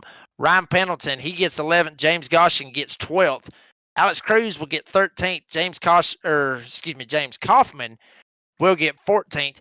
Brandon Evans, the pole sitter, one of the guys that I guess you could say the hard luck award, I guess you could say, if you will, started on the pole. He will finish 15th. Doug Ellingson will get 16th. He was the last driver on the lead lap. Patrick Drabik, one lap down, the only driver one lap down, finished 17th. And Jacob Ellingson, I guess you could say he would have the more hard luck award. Started second, brought out the first two cautions, finished 23 laps down in 18th. And Charles Fiskus, he will finish 19th with John Anthony in 20th. And then the rest of the guys in here, Daniel Kirkiel and Ryan Perkins, those are the guys that wrapped the race up. But we're going to see if we can bring in, you know what? Let's do it. Let's bring in the Victoria's Secret man himself, the one truck Eddie Smith, getting third tonight. Eddie, tell us about your race, bud. What's going on, fellers? Yeah, it was a fun race. We thought about qualifying tonight because I knew how hard it'd be to pass, but man, it's just such a fun track and it's such a fun league to race in that we going to continue starting in the back, trying to get our wheels up under us. And I think all the caution just kind of worked out in our favor. we got a couple cautions early, able to make up about 4 or 5 spots in those first few wrecks, and looked up. I passed one truck, and I was 12th at one point. I said, "Oh, we might be able to get up towards the front." And man, it just kept working out in our favor, trying to keep moving forward here at this track. If you mess up or screw up, you quickly can lose 2 spots. We're just trying to make sure I kept moving forward. Yeah, and then just there at the end, trying to trying to get Trevor, and I'm sweating from head to toe. And Eddie, two questions I guess you could say to this part right here. One, me and Dean were talking about this. You were the only driver in the whole field that was cutting the apron, I guess you could say, in the trial. I mentioned to him, that it's basically, a driver's preference to go down there because nobody else was doing it. I'm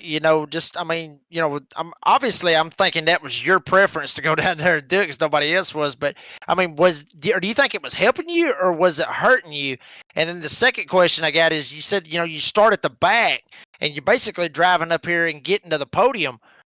Wouldn't it be better just to go ahead and qualify? That way you definitely got a shot to win the damn thing, honestly. Well, question number one, I think it's 6 of one, half dozen of another. In my head, I'd like to think that, Trevor had to think about it a little bit when I was going down to the bottom and got a little bit closer there in the middle, but I don't think it had any effect on Trevor. But I'd like to think it was helping me, but I don't. I think I was just trying anything I could to get close enough to maybe get a run off the corner, get into the inside of him. Yeah, I don't know.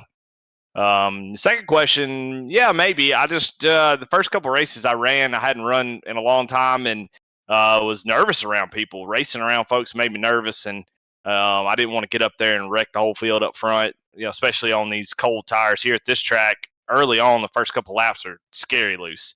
And so I just trying to get, like I said, trying to get my wheels up under me. And yeah, I mean, I thought about starting at the front tonight, but it's fun. I mean, these guys race hard. I like racing against people that come up through the field, and yeah, I don't know. Well, maybe we'll qualify once we get to the playoffs. I think that's probably where we start qualifying.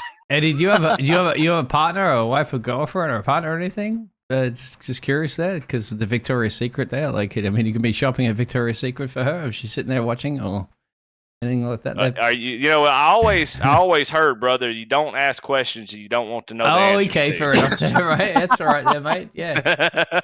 But the inside apron, obviously a feisty component, 18 positions gain, exactly. I think, exactly. Jacob hit the nail on the door, isn't it? Or knocked on the door saying, if you'd have qualified a little bit up there, partner, you wouldn't have to be chasing your way through the field there. But I guess this is... I don't think so. I think Jeremy Garner was just too fast regardless. Get out clean air. I'm not going to out-qualify him or Brandon or probably Pat or any of them guys up there. I'd be about 6th and end up in sort of the same pickle where I'm kind of stuck trying to defend the guy from behind but also try to attack up front. So I like being on attack. I think that helps me get my mind right early in the race and play the strategy game and try to get up towards the front. And we have a shot at it, we'll take it. So far, it's working pretty good in the point standings. Don't have a win, but feel like I keep getting good points. So, maybe it's the right call. I don't know. All right, well, Eddie Smith with the Victoria's Secret truck rolling gets third here this evening. And Eddie, before we let you go, if you got anybody that you want to thank that made this possible. Yeah, thank y'all in the booth. Y'all do a great job. Thank Pat and Jamie for putting this on. All the military, veteran, first responders, man. Without them, we wouldn't. Them keeping us safe. I mean, it's just an important part, an important part of this league. So, just want to shout them out. I mean, and this league is just so great, taking care of veterans, giving them a place to race, but also all the fundraisers and time. Not just money, but those boys put their time on the line for veterans. And man, that's just it warms my heart and makes me love them guys a whole bunch. So I definitely appreciate what they do. I want to thank my wife for letting me race tonight. And yeah, that's it. You better be taking it to Victoria's Secret for anyway. But yeah, big shout out, of answer. course. You got the answer. You got the answer. But yeah, absolute shout out there, obviously, for the Veterans for Life Foundation, of course. Exactly. You nailed it right there, Eddie Smith, and congratulations on your P3. Thanks, fellas. All right, buddy. Hopefully we'll see you next week. And that was Eddie Smith. You got the answer that you wanted, D. You finally get it. Yeah, the squeaky wheel gets a little old, partner. You got it after about 6, 7 weeks. You finally got it. But have you caught up with our second place finisher, Trevor McManus? How you doing, man? All right, well, Trevor, you getting second tonight, man. I mean, honestly, here for the broadcast, we haven't really talked about you. No offense, don't take that the wrong way. We really just haven't talked about you that much. But then all of a sudden, you just came out of absolutely nowhere. I mean, honestly, first and foremost, how the hell did you do it? I mean, where did you come from? Honestly, I mean, that's what I want to know. From the back. Yeah. That's the theme got of caught the up. race today, partner. Start from the back. Go ahead. Yeah, I got caught up in the Jake Ellingson accident on lap 1. I've just had a rough season. I've had some mishaps and this and that has happened. So, yeah, I'm usually top 5 contenders, but just been a rough season. So, just worked my way up and got a good break once that caution came out when we all pit together and got some good restarts and just got to hold Eddie off. That dude's killer. So And something else, we had talked about this. Me and Dean had talked about this in the broadcast. You're right there on that cut line with you and Joe Yates. Obviously, Joe, he finished 10th here this evening. You get second, so obviously you got some more, or obviously you got more points than he did. And obviously being able to build some momentum as we're getting right here close to playoff time. Trying to get into the playoffs right now. This has got to definitely give you a lot of confidence, boost your confidence level, if you will, to be able to make those playoffs with a run like you did tonight. yeah, it should be some good momentum. Just got to keep myself out of trouble. I guess I've been a magnet to trouble this year. So I feel like I should have done good at Richmond and Indy last week, but or 2 weeks ago. It's just I gotta stay out of trouble and I'll be up there. But I think I got it over Joe when it comes to Watkins Glen, but pretty much any other track, once he catches on fire, he's going to be someone to reckon with too. I'm not one for I rating so much, partner, because your performance is on track rather than just statistics. But inside all these gladiators that you're racing with, you have the lowest I rating. I mean, 2.5k. That's not a low I rating in general. Listener and Jeremy's 4.7, Eddie's 2.7, Mark's 3.8, Cody's 4.3 behind you, and Jake's 3.8. So yeah. Mixing up the top guns once again, that's just an I rating. That's just an average thing. Do you feel that you're definitely in contention of a championship here with your racecraft? I mean, Jeremy's super good. He was really good tonight. I've also watched him since he came into this league. He's a fast guy, but I feel like I could run with him. I could be a contender for sure.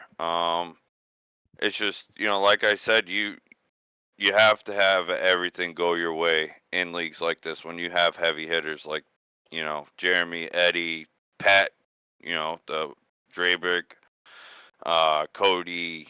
There's some heavy hitters in here. Joe Yates, Jake Ham. I mean, all these guys, they're really good. And anybody gets on a hot streak and they're going to be hard to beat, so it does feel good being able to go up and mix it up. I might have been able to bump Jeremy out of the way, but I didn't want to take it like that. I feel like I got enough respect for his talent, and he's never done me wrong, so I don't want to go up there and take the win like that. But Well, my last question before I pass it back over to Jacob was: you're the closest man that got to Jeremy in this whole race, so hats off to you, partner. Yeah. thanks, And, man. and especially what you said, an honorable thing where you could have gone for it, but you didn't want to risk it for the biscuit, taking both of you out. So yeah, Jacob. Absolutely. Well, Trevor McManus getting second here tonight and getting himself a little bit more or away, I guess you could say, from that cut line. Trevor, before we let you go, have you got anybody that you want to thank that made this possible? Yeah, you guys for putting on the broadcast. My grandma would be mad if I didn't say it. It's McManus.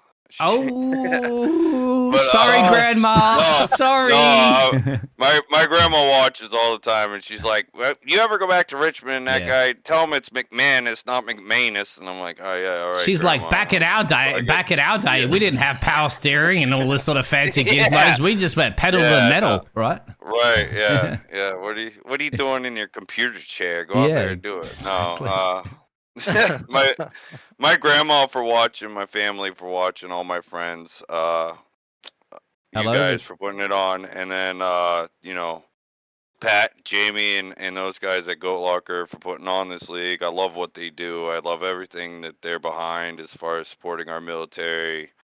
And last but certainly not least, well, actually not last. Oh, I got to thank my hot wife. I got to throw that in there. 'Cause I You threw the almost forgot hot about wife her. in there. Oh, Yeah. right. Oh, dude, she's smoking. If Yeah. anyway. Well, I mean, So we won't be visiting your I pit. batted out of my. No, we I w- batted out of my league. Like, all right, I'm ugly. Oh. She's smoking hot. Did you but, hear that? This is Trevor out there. You Yeah. know, I guarantee you'll be celebrations into the garage later on tonight when they weren't there. Oh yeah, right in the bus lot. Yeah, but no, I gotta thank my the military that protect us and the men and women, the first responders. You know, police, firefighters, all those guys keep us safe here. Let us do this all the time whenever we want. So yeah, thank you guys. Thanks the league. Thanks the men and women, and thanks my hot smoking wife. Yeah, a second time you said that, right? So good on you. Yeah, I gotta throw it in there because I thank my family before my wife. She's Latino. So. Oh yeah, my friend. Yeah, I live in Latin America as well too, so I know how feisty they can get, but they're also very beautiful and lovely ladies as well too. I added that one in so I don't get murdered later on. Thank you very much, Trevor. Hey, thank you guys. Appreciate it. Trevor, congratulations on your second place finish, bud. We'll see you next week. All right, thanks, man. And that was Trevor getting second place finish. Good run for him to be able to get that bad boy. Now we're going to bring in, the man that's actually done this 3 times this season with the win here tonight. That's Jeremy Garner getting the win. And, I mean, Jeremy, it looked like you just had, honestly, I think we might need to run that truck through tech because it looked like your truck was just straight up sitting on rails here tonight. Just tell us about your race, bud. Oh man, come on now, she'll pass tech. I promise. We got to check Oh, your floor. Go back to the Formula One, of course. We got to check your floorboard to make sure it's in the right length there. Sorry, go ahead, Jeremy. No man, she's legal. I promise. No, I just wanted to go for the lead really quick. I knew Brandon was going to be fast, and I know Nashville is one of my favorite tracks. Top 3 definitely. I knew I had to get clean air. It's definitely a clean air track. Once I got out front, I just had to hit my line, just stay up front. And when that caution came out, I was about to hit my strategy, and I was like, oh, well, here we go. And then, what was it, Trevor, I think it was. I thought he was on brand new tires. I couldn't tell if he was diving the corners on new tires. I was like, well, here we go. Dominate the whole race. And new tires are going to kill me, I guess. And I just kept hitting my line consistently, and I just tried to stay up front, and it worked out for me. And Jeremy, this is the 3rd time that you won this season right now. So obviously 100% locked in the playoffs. Hell, you was locked in the playoffs before tonight, but this obviously all this momentum, it's going to build because, me and Dean, we talked about this and we actually did look at y'all's schedule. Y'all's schedule is completely, I'm not going to say it's out of whack, but you only got 1 race in each playoff. So that's when you really need to be hitting your stride going into those playoffs because it's only 1 race in each one. So obviously you got to build as much momentum as you possibly can, and that's what you're doing tonight. But just tell folks about that as you're going in the playoffs, these 1 race playoffs, how much it means just to have so much momentum going into them. Oh, momentum is definitely everything. Your confidence level's there. Going in the week after, just hoping you can repeat the same results as the week before. But other than the playoffs, I'm looking at the schedule right now. I think I might just take my off week next week because it's Watkins Glen. And, hey. That ain't gonna be too good with me. That is the best road track in the United States of America, there, partner. Come on. Damn. Look, buddy, that's a fun track, but I cannot drive it at any NASCAR. I don't care if it's Xfinity, Next Gen, truck. I cannot do it in NASCAR stuff. I'll let you borrow my Nissan Skyline So, GTR if you want. y'all might watch the 42 struggle next week. Wow, I thought it was Kansas. I was looking at the wrong thing, to be honest with you. Well, But hopefully I'm looking at the right thing because this says Watkins Glen. yeah, that's what it says. Now, yeah. You're Now gonna I'm have to looking turn at it left right. and right there, partner. Oof. Yeah. These mile and a halves are definitely my favorite. The road courses are about my weakness. So, Did you hear y'all- that? Other drivers out there? Did you hear that? Jeremy has a weakness. It is Hey, I'll go correct. ahead It's and- confirmed I'll go ahead live. I'll go ahead and throw it out there. I am terrible. Like I said in the comments earlier, Dookie road courses. I'm Dookie. You know what he's going to do? He's going to annihilate everybody by 30 seconds. That's what's going to happen. I can assure you that's not gonna happen. You're almost taking out the pace truck too, by the way, looking at the live pictures at the moment. You're like, get on with it. I'm quicker than you. No, I mean, you run LMPs or Porsches there. I'll run it all day, but the trucks, woo, good luck. Oh, well, Jeremy Garner getting the third win on the season, as we talked about, getting ready to build that momentum to get ready for these playoffs. But Jeremy, before we let you go, have you got anybody that you want to thank that made this win possible tonight? Just nobody in particular. I mean, my girlfriend for letting me do this. She don't ever have a problem with me enjoying what I do. So, shout out to her. Thanks to y'all for putting the broadcast on. Y'all put a great broadcast on. This league, they put on a hell of a league. It's a great environment, bunch of great guys, really quick drivers. I mean, there's no drama in here, so I mean, can't really beat it. Absolutely. With Jeremy Garner getting the win, and hopefully we'll talk to you next week. But from the way you're sounding, it probably won't be able to talk to you next week. But I think there's something in that 42 car. I think you may be able to get her done next week. But Jeremy, congratulations on the win, and we'll see you down the road, bud. Yeah, I'll talk to y'all the week after. Okay. Oh, come on, Jeremy. I'll talk to y'all the week after. I'll fly you first class, right, to Watkins Glen. How's that sound? And your girlfriend. And on top of it, Eddie Smith will buy her a glorious Victoria's Secret gift card. She would probably like that. There More you go. than Starbucks, but Would that inspire you to come to Watkins Glen? Watkins Glen? yeah, Upstate New York, mate? Come on. I'm down with that. All right. There you go. You heard it live. You heard it right there. Dean Biggle's going to be opening up that checkbook for Jeremy Garner right there for next week. God. But Jeremy, once again, congratulations on the win. We'll see you down the road, bud. Appreciate it, guys. Thanks for the broadcast. That was Jeremy Garner. He gets the win here this evening, Dean. And, before we close this thing out, have you got any, final thoughts about this race?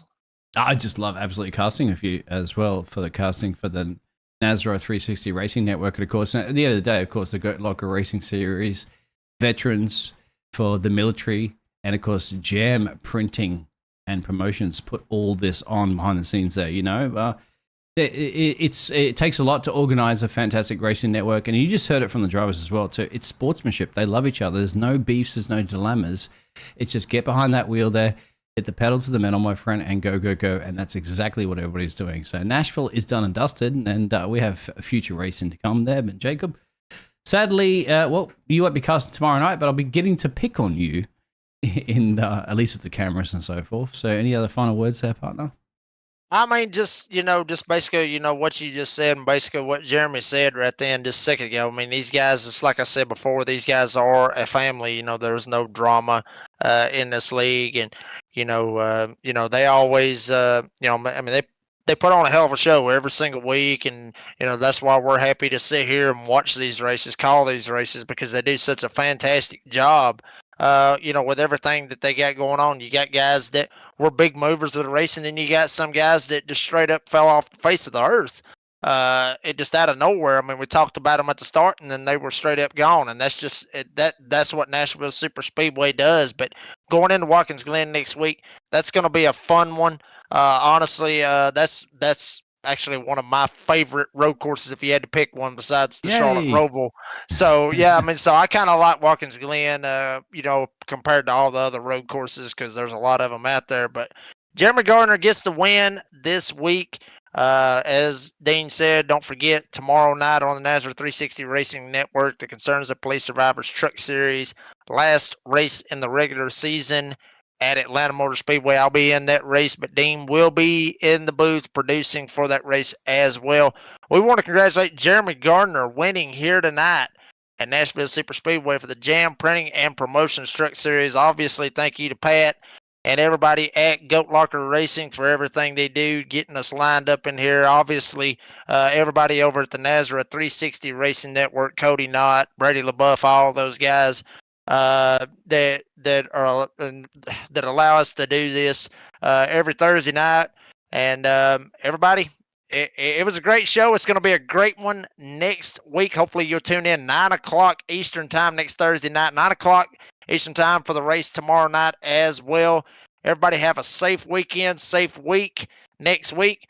We'll see you next Thursday at Watkins Glen. Everybody be safe. Y'all have a good one.